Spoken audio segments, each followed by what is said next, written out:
Hello students, एक बार फिर से आपको स्वागत करते हैं नंबर 1 क्लासेस में। आज हम बहुत ही खुश हैं क्योंकि मेरे हाथ में इंजीनियरिंग ग्राफिक्स का क्वेश्चन पेपर है जिससे आज आप एग्जाम दिए होंगे। ध्यान दीजिएगा, उस स्टूडेंट को बहुत ही मज़ा आ गया होगा जिसने इस नंबर 1 क्लासेस से मेरे द्वारा बनाया गया वीडियो देखे होंगे, क्योंकि हम हर एक टॉपिक का इंट्रोडक्शन बनाते थे। ठीक ना, 5-6 यूनिट है, उन सारे यूनिट को हम इंट्रोडक्शन बताते थे और उन्हीं इंट्रोडक्शन से ठीक ना उस लेक्चर में ऐसी ऐसी बातों को हम बताते थे। आइसोमेट्रिक क्या होता है, कहाँ यूज होता है, किस प्रकार बनता है। फ्री हैंड स्केच क्या होता है, कहाँ यूज होता है, किस प्रकार बनता है, क्या क्या औजार, क्या क्या उपकरण यूज होते हैं। ठीक ना, ऑटो कैड क्या होता है, कहाँ यूज होता है, किस प्रकार होता है। इन सारी बातों को हम इंट्रोडक्शन क्लास दिए थे। हम ज़्यादा न्यूमेरिकल, ज़्यादा हम लोग क्वेश्चन इस प्रकार आपको बनाकर सॉल्व नहीं किए हैं क्योंकि हमारे ऑलरेडी बना हुआ था नंबर 1 क्लासेस में। लेकिन फिलहाल आप 10 दिन पहले वीडियो जो हम अपलोड किए हैं, प्लीज़ आप चेक कीजिएगा क्या हम बोले थे और क्या क्वेश्चन आया है, क्योंकि वीडियो आपके वहाँ आपको डाला हुआ है, कोई हम डिलीट नहीं किए हैं। ठीक ना, आप उस वीडियो जाकर देख सकते हैं हम क्या एक्सप्लेन किए हैं और क्या क्वेश्चन यहाँ पूछा है। जरूर हम उस पर फोकस करेंगे किस प्रकार का क्वेश्चन पूछा है। ठीक ना, मल्टीपल चॉइस क्वेश्चन को हम हर एक यूनिट्स बनाए हैं, यहाँ वो आया भी है। बातों को इस वीडियो में हम लोग चर्चा करेंगे। लेकिन जो मेरा लेक्चर नहीं देखे होंगे उन छात्रों को बहुत ही खराब गया होगा एग्जाम, क्योंकि हमें पता है इसमें बहुत चीज़ लिखने वाला दिया है। ऐसे ऐसे क्वेश्चन दिए हैं कि explain the component of AutoCAD का क्या क्या उपकरण होता है, क्या क्या कंपोनेंट्स होता है, उसके बारे में एक्सप्लेन करना है। अब दिया हुआ है ठीक ना, कौन कौन लाइन होता है, टाइप्स ऑफ लाइन के बारे में सारा चीज़ एक्सप्लेन किए थे, बहुत बढ़िया से एक्सप्लेन किए थे।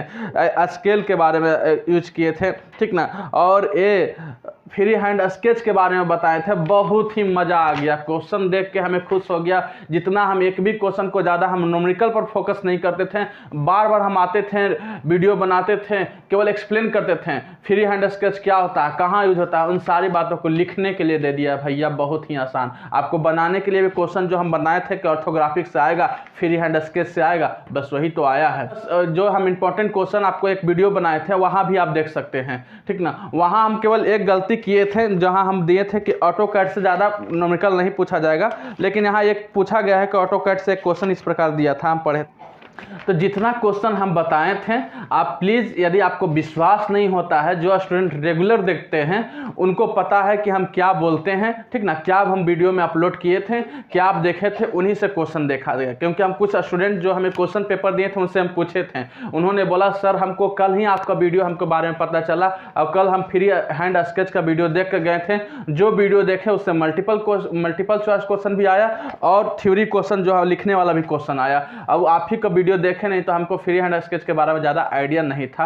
कई स्टूडेंट हमसे धन्यवाद दे रहे थे। चलिए हम मल्टीपल चॉइस क्वेश्चन के बारे में बात करते हैं। बहुत ही मज़ा आ गया क्वेश्चन नंबर 1 देखिए, वह उपकरण जो T square, set square, protractor, पैमाना का कार्य करता है। ठीक ना, एक ही में सब रहता है, उसको क्या कहते हैं? तो क्या ये device which does function of the T square, set, protractor and scale is called, क्या करते हैं? उसको मिनी ड्राफ्टर बोलते हैं। उसमें आप स्क्वायर भी यूज कर सकते हैं। ठीक है, हम लोग क्या कहते हैं? Mini drafter. Option number B mini drafter सही है। जो लोग स्टूडेंट मारे होंगे ठीक ना, वो बहुत ही अच्छा आंसर उसका हुआ होगा। चलिए नेक्स्ट क्वेश्चन, इसका भी क्वेश्चन हम लोग बना दिए हैं। क्या होता है the engineering system of the paper size? A4 क्या होता है, A2 क्या होता है, उसका साइज क्या होता है? ठीक ना, उसके बारे में हम एक्सप्लेन कर दिए थे, यूनिट नंबर 1 का से है। ठीक ना, option number C 420 mm into 590 mm। ठीक ना, ये ऑप्शन नंबर सी बिल्कुल सही जवाब है। Question number 3, in A compass lengthening bar is used for. ठीक ना, तो मतलब कंपास में लंबक छड़ी ठीक ना का उपयोग कहाँ किया जाता है? अब मेरी जानकारी के अनुसार ठीक ना, option number A draw circle of the large diameter में हो सकता है। ठीक ना, ये ऑप्शन नंबर ए सही है।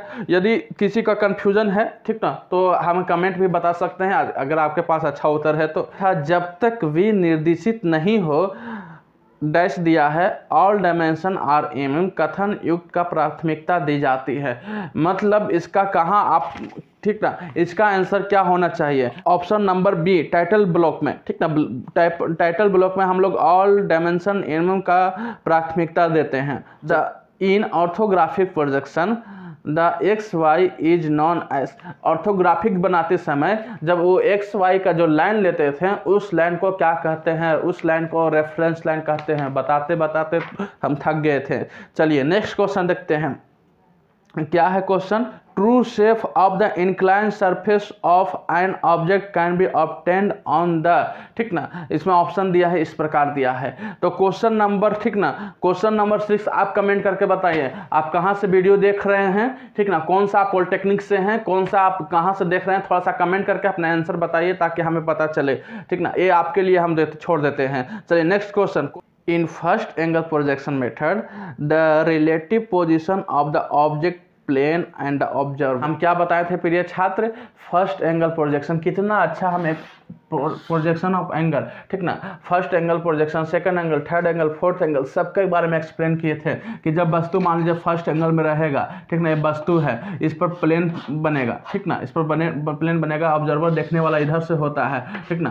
तो क्या पूछा है कि ऑब्जेक्ट इज प्लेस बिटवीन, मतलब ऑब्जेक्ट कहाँ है, प्लेन यहाँ है, ऑब्जर्वर यहाँ है, तो वस्तु कहाँ है, इन दोनों के बीच में। ऑप्शन नंबर ए बिल्कुल सही जवाब। चलिए नेक्स्ट क्वेश्चन देखते हैं। क्वेश्चन नंबर 8 दिया हुआ, object that are the symmetric, मतलब ऑब्जेक्ट ऐसा है कि पूरा दोनों पक्ष से, मतलब एक्स एक्सिस वाई एक्सिस, ठीक ना, दोनों एक्सिस से क्या है, सिमेट्रिक, मतलब दोनों बराबर जब है, ठीक ना, तो उसको हम किस प्रकार देखेंगे कि हमको, मतलब कैसा काटेंगे कि हमको एकदम सही दिखाई देगा, ठीक ना, प्रभावी रूप से दर्शाए। यहाँ यदि वस्तु सममित हो, ठीक ना, तो इस प्रकार काटा जाए उपयोग करते हुए कि प्रभावी रूप से दर्शाया जा सकता है प्रकार है। तो यदि उसको हाफ कर दीजिएगा, ठीक ना, हाफ सेक्शन में बांट दीजिएगा, तो वो जितना भी अंदर का रहेगा किस प्रकार है उससे हम अच्छी रीति से देख सकते हैं, ठीक ना। चलिए नेक्स्ट क्वेश्चन। क्वेश्चन नंबर 9 तो बहुत आसान है। Hidden line are drawn as, ठीक ना, हिडन लाइन किस प्रकार होता है? तो ऑप्शन नंबर है डिसेड नैरो लाइन, मतलब डिसेड थिन लाइन, छोटा लाइन से, ठीक ना, क्या होता है, इस छिपी हुई रेखा होता है। चलिए question number 10, dash is the part of dimension, इससे ऑप्शन नंबर बी सही जवाब होगा, एक्सटेंशन लाइन, ठीक ना, एक्सटेंशन लाइन। चलिए BIS, ठीक ना, वृत्त के व्यास के मान को लगाने का अनुशंसन करता है, किस प्रकार है? मान लीजिए कोई भी, आप इस क्वेश्चन को हम ज़्यादा चर्चा नहीं किए थे, ठीक ना, इसलिए हम माफ़ी चाहते हैं। इस क्वेश्चन में इस प्रकार पूछा गया कि जब आप डायमीटर लिखते हैं तो किस प्रकार लिखा जाता है, ठीक ना, बाद में इस प्रकार कर देते हैं कि पहले देते हैं कि डी लिखते हैं, तो ठीक ना, तो कई बार डी लिखा जाता है, लेकिन सही आंसर मेरी जानकारी के अनुसार, ठीक ना, option number B, option number B कौन सा क्वेश्चन का? 11th क्वेश्चन का, ठीक ना, 11th क्वेश्चन का होगा। क्यों होगा? क्योंकि मान लीजिए जब भी हम कोई डायमीटर लिखते हैं तो क्या लिखते हैं, ठीक ना, इस प्रकार अगर हम लिखते हैं तो मतलब इसका डायमीटर कितना है, 12, ठीक ना, तो इस प्रकार लिखा जाता है। तो ऑप्शन नंबर बी, ठीक ना, पहले इस्तेमाल किया जाता है, उसके बाद अंक लिखा जाता है। चलिए ठीक है। और question number 12, RF is always, RF क्या होता है, ठीक ना, ये क्या होता है? ग्रेटर 1 होता है, इक्वल 1 होता है, ठीक ना, और लेस देन 1 होता है। सब ऑप्शन दिया हुआ है, ऑप्शन डी में दिया है एनी ऑफ द एबव, ठीक ना, हुआ है। मतलब RF क्या होता है, हमेशा क्या होता है, या तो ठीक ना ग्रेटर 1 होता है या तो इक्वल रहता है। जब इक्वल रहता है तो जितना का वस्तु रहता है उतना ही का बनता है। लार्ज क्या होता है, ठीक ना, और सारे वस्तु को, सारे चीज़ को एक्सप्लेन कर दिए हैं दोस्त, इसमें उपयुक्त में से कोई भी होगा, ठीक ना, ऑप्शन नंबर डी सही जवाब है। क्वेश्चन नंबर 12 क्या दिया है? The length of the scale with RF 1/40 to measure up to 6 meter will be. देखिए इस क्वेश्चन को हम 2-3 क्वेश्चन एक्सप्लेन कर दिए थे, बहुत ही अच्छा तरह से हम बताए थे मेरे प्रिय छात्र।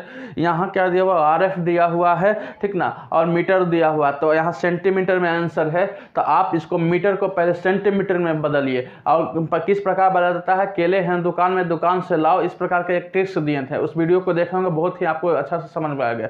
तो मीटर को आप सेंटीमीटर में पहले कन्वर्ट कीजिएगा तो कितना आएगा, 600।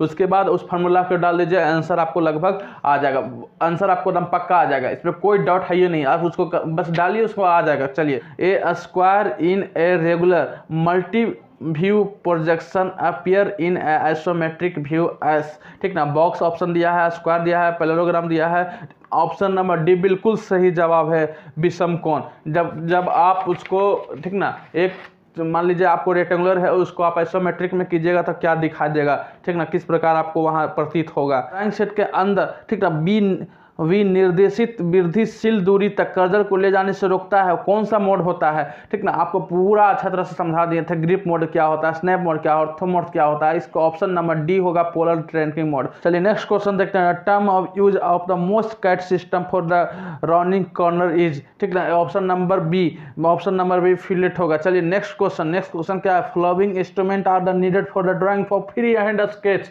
कितना बार बता दिए भैया कि जब फ्री हैंड स्केच बनाते हैं तो कोई औजार का यूज नहीं करते हैं, बस बनाने वाला को होगा। सॉफ्ट लीड पेंसिल, जाके मेरा क्वेश्चन देख लीजिएगा, मल्टीपल चॉइस क्वेश्चन में इसको अच्छी रीति से जैसा लिखा हुआ बस सेम राइटिंग में आपको मिलेगा, ठीक ना। इरेजर और शॉर्पनर का ऑप्शन नंबर सी बिल्कुल सही जवाब है। चलिए next question. Free hand sketch से बनाना होता है, कौन सा पेपर यूज करते हैं। सादा कागज, ग्राफ पेपर, ग्रीड पेपर, ठीक ना। आप ग्राफ पेपर से आराम से भी बना सकते हैं, ठीक ना, अच्छा से बनेगा। इस प्रकार से मल्टीपल चॉइस क्वेश्चन मारे होंगे। हो सकता है एक दो मेरी तरफ से मिस्टेक हो गया, माफ कीजिएगा। हम भी अभी तुरंत मेरे हाथ में क्वेश्चन आया है, ठीक ना।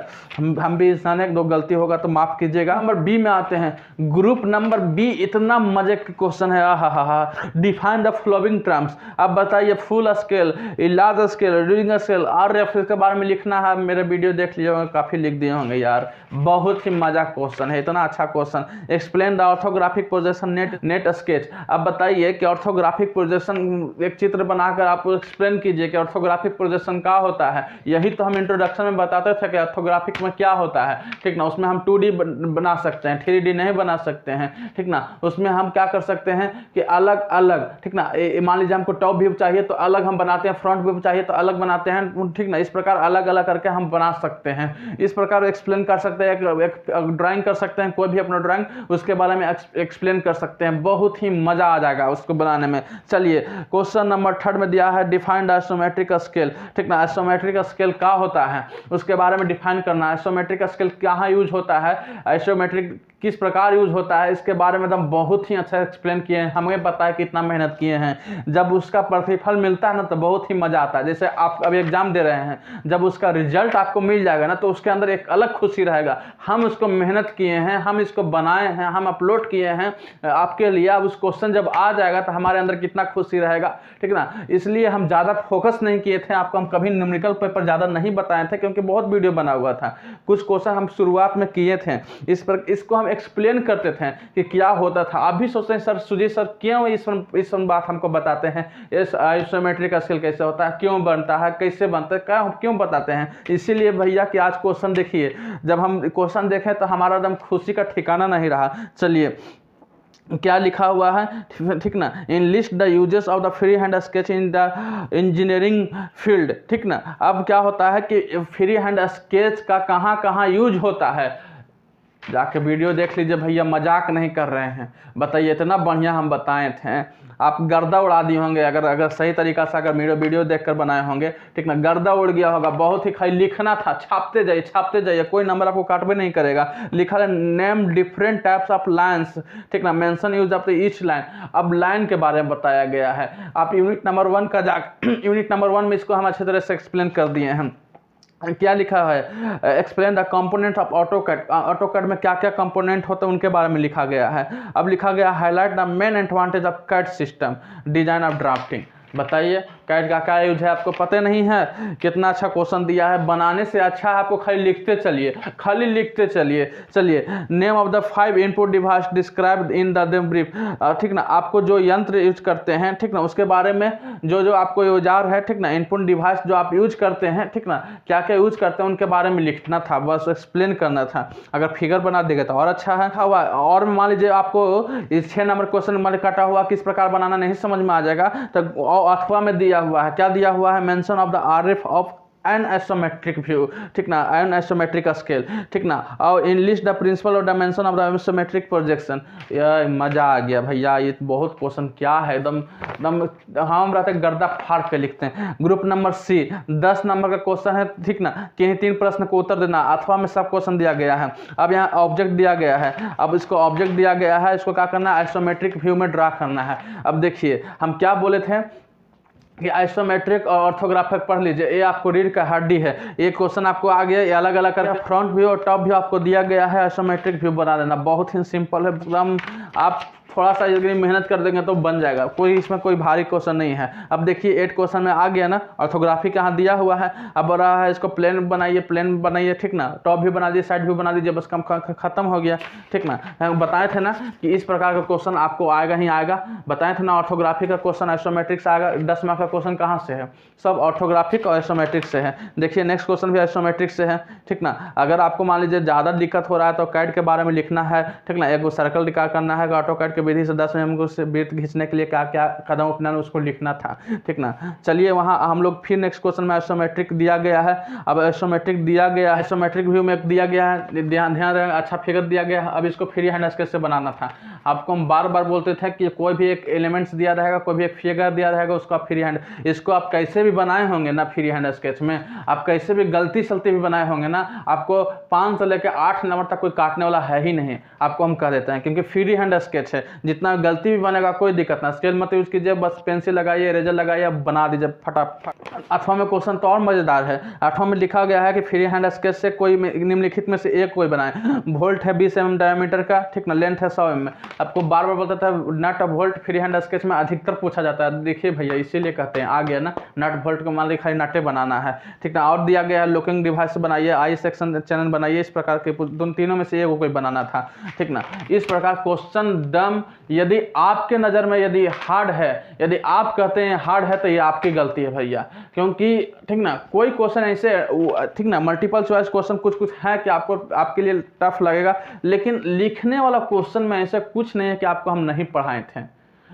बहुत ही लाजवाब क्वेश्चन था, ठीक ना। आपको कैसा एग्जाम दिया, यदि कोई भी दिक्कत है, वो फर्स्ट एग्जाम है, यदि कुछ भी लिखे होंगे अब अच्छा मार्क्स लगेगा, हम वादा करते हैं। जो भी हम यहाँ से बोलते हैं हम आप मिला कर रखिएगा, क्योंकि हम यूट्यूब पर वीडियो डिलीट नहीं करते हैं, आप उससे मिला कर रखिएगा, आपको बहुत ही अच्छा मार्क्स आएगा। आप कोई चिंता नहीं करना है, नेक्स्ट एग्जाम के लिए चिंता करना है, नेक्स्ट एग्जाम में किस प्रकार पढ़ना है। यदि आप कमेंट कीजिएगा सर किस प्रकार पढ़ें, कौन सा क्वेश्चन आएगा, कहाँ कौन सा यूनिट से आएगा, आप हमें बताइए, आप कमेंट कीजिएगा तो हम नेक्स्ट बनाएंगे भैया। क्योंकि इसमें कई लोग कहते हैं कि सर क्वेश्चन नहीं आया, अब इतना हम बता दिए हैं, ठीक ना। चलिए वीडियो को देखने के लिए बहुत बहुत धन्यवाद। आपको अच्छा लगा होगा तो लाइक कीजिएगा, अभी तक चैनल को सब्सक्राइब नहीं किया तो सब्सक्राइब कीजिएगा। अगर कोई भी डाउट होगा तो खुलकर कमेंट में लिखिएगा। वीडियो को देखने के लिए बहुत बहुत धन्यवाद।